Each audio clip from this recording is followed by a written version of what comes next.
Halo Sobat Telsa, balik lagi sama saya Taufik di Telsa TV Podcast.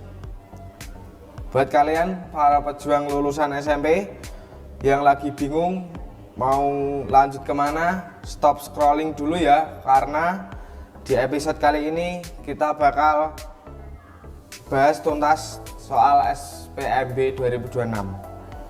Dan pastinya aku nggak sendirian, udah ada narasumber yang super paham soal dunia sekolah dan pendaftaran siswa baru. Langsung saja kita sapa. Halo Ibnu.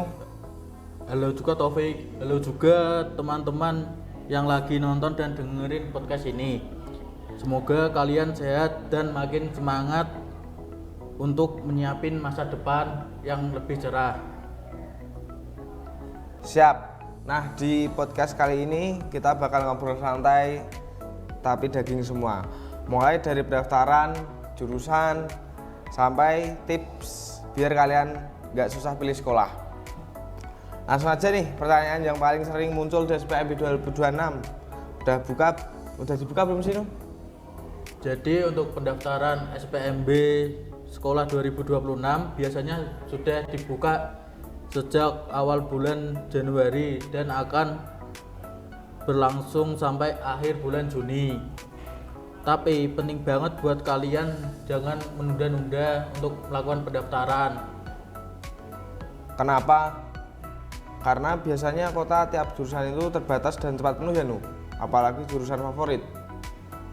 Berarti istilah siapa cepat dia dapat ya? Nah, untuk itu betul banget.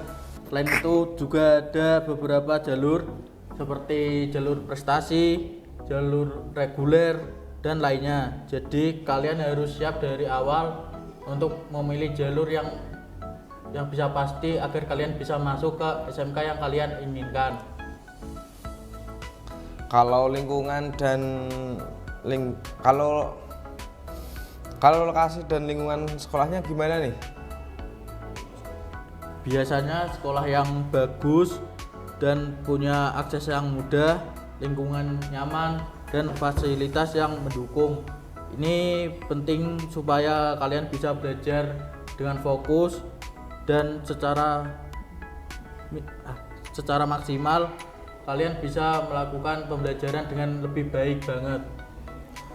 Oke, Nuh. Ini masuk ke pembahasan jurusan ya, Nuh. Di SMK Telkom itu ada jurusan apa sih tuh, Nuh? Di SMK Telkom ada 4 jurusan. Yang pertama PPLG, kedua TKR, ketiga TKJ, dan yang keempat DKV. Oke, Nuh. Jurusan terfavorit SMK Telkom itu apa ya, Nuh? Di SMK Telkom jurusan yang paling favorit itu jurusan TKR. Itu teknik kendaraan ringan. Oke, Nuh. Berarti jurusan TKJ itu kayak membongkar komputer ya? Ya, kalau di TKJ seperti membongkar komputer atau membuat komputer, kalian juga bisa membuat atau menyambungkan internet. Berarti masalah wifi barang bisa ya, Nuh? Di TKJ masalah wifi juga dipelajari dari awal sampai kalian benar-benar bisa di tingkat profesional. Oh, gitu. Dia jurusan RPL, kalau RPL gimana, Nuh? Kalau di RPL kalian dapat belajar coding, bikin aplikasi web, bahkan kalian juga bisa membuat suatu game yang benar-benar kalian inginkan sesuai kemauan. Oh, berarti jurusan RPL sangat berkembang juga ya, Nuh? Ya, RPL sangat berkembang karena kalian juga bisa membuat apa yang kalian dari dulu inginkan, kalian bisa membuatnya sendiri. Jadi membuat kayak gambar aplikasi, gambar 3D itu bisa ya? Di RPL kali juga bisa banget. Kalau kalian suka game tembak ataupun game apa, kalian juga bisa membuatnya sendiri. Ini kalau jurusan TKR? Kalau TKR itu kalian belajar dari awal mempelajari mesin, dari bautnya atau apanya gitu, kalian belajar dari nol sampai kalian benar-benar bisa di jurusan itu.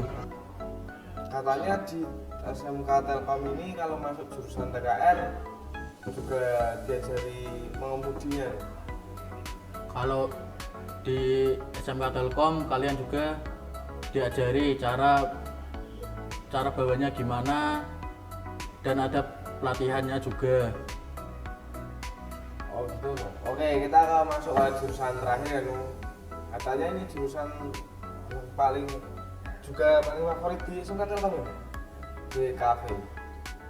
Ya, DKV paling favorit, tapi juga nggak semua itu kayak pengen masuk gitu. Aslinya tuh DKV pelajaran yang santai, bahkan sangat enak banget buat dipilih. DKV itu masuknya ke dunia grafis gitu ya, Nu?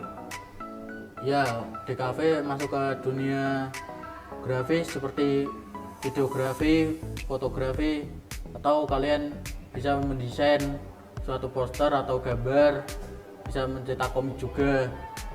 Kalau membuat animasi, Nu? Kalau membuat animasi di kafe juga bisa, tapi nanti kalian akan diajari itu ketika sudah kelas 3 supaya kemampuan kalian di kelas sebelumnya itu bisa benar-benar dalam banget untuk menguasainya. Berarti cocok untuk yang suka ngedit, membuat video, membuat konten ya? Di kafe sangat cocok banget buat kalian yang suka mengedit atau membuat foto-foto, ataupun kalian juga memiliki minat gambar gitu, sangat cocok banget. Oke, teman-teman, kita sudah membahas semua jurusan di SMK Telkom. Jadi jangan sampai salah masuk jurusan ini ya. Ya, kalian jangan salah masuk jurusan, karena ketika kalian salah masuk jurusan, kedepannya kalian akan salah juga, karena jurusan itu kan dipilih sesuai dengan kemampuan yang kita punya. Ya, dan jangan ikut-ikut teman-temannya. Kita masuk ke pertanyaan cepat aja, Nu. Kalau belum punya prestasi, apa masih bisa masuk SMK Telkom? Juga bisa lewat jalur yang lain seperti reguler ataupun dengan jalur yang disediakan oleh SMK Telkom itu. Kalau masih bingung jurusan, itu gimana, Nu, tipsnya buat adik-adik? Buat kalian yang masih bingung pilih jurusan apa, kalian cari tahu dengan diri kalian, kebiasaan kalian sehari-hari itu ngapain, dan hobi yang sering kalian lakukan itu apa, supaya bisa tahu jurusan apa yang ingin kalian pilih, karena itu salah satu dari hobi. Dan juga di SMK itu juga bisa kuliah ya, teman-teman.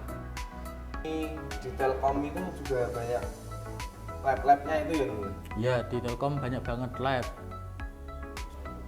Berarti untuk jurusan DKV sendiri, RPL sendiri, otomotif sendiri, dan ventilasi sendiri itu ya, Nu, ya? Ya, tiap lab jurusan itu bisa ya lumayan jauh lah, supaya bisa fokus dengan jurusannya sendiri yang dipilih. Oh, berarti di Telkom itu banyak gedung ya? Di Telkom tuh ya gedung banyak banget, bahkan kalau yang baru pertama kalian bisa salah masuk gedung. Nu, terima kasih banyak untuk sharingnya.